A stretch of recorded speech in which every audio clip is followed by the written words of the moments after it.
AI တွေဘလို့ပဲခိထားနေပါစေမြန်မာသားစင်မှာတော့သူမကိုမရှင်းနိုင်ဘူးဆိုတဲ့မိသက်ထားဆွေအခုခေတ်မှာ AI နည်းပညာတွေဘလောက်ပဲတိုးတက်ပြီးတခြင်းတွေလိုက်ပြီးတော့တည်ဆိုနေပါစေမြန်မာသားစင်တခြင်းတွေမှာတော့လူသားတွေရဲ့ခံစားချက်နှလုံးသားကိုဘယ်လိုမှမရှင်းနိုင်ဘူးလို့အဆိုတော်မိသက်ထားဆွေကခုလိုပြောကြားခဲ့လာခဲ့ရလဲဖြစ်ပါတယ်သူမက AI တွေတခြင်းဆိုတာကိုမြင်ရကြရတော့သမီးတို့တွေပွဲတွေမဆိုရတော့ဘူးလားဆိုပြီးတော့ကြောင်လာနေလို့ဟာတာလုပ်ပြီးတော့ရှေမောကဖွင့်ရပြောဆိုလာခဲ့ရလဲဖြစ်ပါတယ်ဒါပေမဲ့တကယ်လည်းနှစ်တွေ့မှာတော့ AI ရဲ့အတန်းကတက်တန်းကြီးဖြစ်နေပြီးလူသားတွေလိုခံစားချက်အပြည့်အဝနဲ့တည်ဆိုလို့မရပါဘူးတခြင်းတစ်ပုဒ်မှာစာသားပြည်သားမှုနဲ့အတန်းတည်ထွင်မှုတွေအပြင်လွမ်းတာဆွေးတာပြောတာစားတဲ့တချင်းရဲ့အရာတာကိုပေါ်လွင်စေဖို့အဖြစ်အပျက်လေးတွေကိုတည်ဆိုဖို့လိုအပ်ပါတယ်။ဒါကိုတော့ AI ကလုံးဝလုံးလိုက်မှာမဟုတ်ဘူးသေးဘူးဆိုပြီးတော့မိသက်ထားဆွေကယုံကြည်ချက်ပြေဝါနဲ့သုံးသပ်ပြောဆိုသွားခဲ့ရလဲဖြစ်ပါတယ်။တကယ်တော့မိသက်ထားဆွေကမြန်မာသားစင်လောကမှာငယ်ကလေးကပါရမီအလွန်ပါပြီးထူးခြားဆန်းသစ်တဲ့အတန်ပါဝါကိုပိုင်ဆိုင်ထားတဲ့အဆိုတော်ကောင်းတစ်ယောက်ပဲဖြစ်ပါတယ်။သူမရဲ့ဒီဆိုဟန်ကပြိုင်မဲ့ကင်းလာသလိုမြမရင်ကျေးမှုတခြင်းတွေကြီးကိုလည်းအပိုင်နိုင်ဆုံးအသက်သွင်းနိုင်သူတယောက်လည်းဖြစ်ပါတယ်။ဒါကြောင့်မလို့လဲ AI တွေဘလောက်ပဲတော်နေပါစေ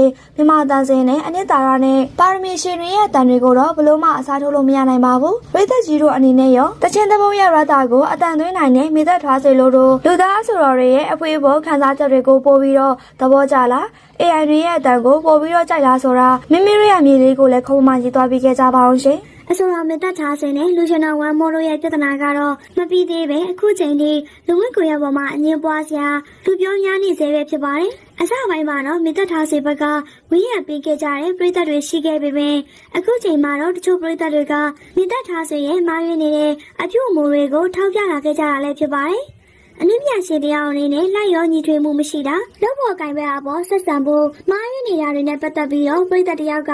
သူမရဲ့ရိုင်းဆိုင်တဲ့အပြုအမူကိုအချက်အလက်ကြကြပြပြထန်ထန်ထောက်ပြဝေဖန်ခဲ့ရလဲဖြစ်ပါတယ်။ဝေဖန်သူပရိသတ်ရဲ့အဆိုအရ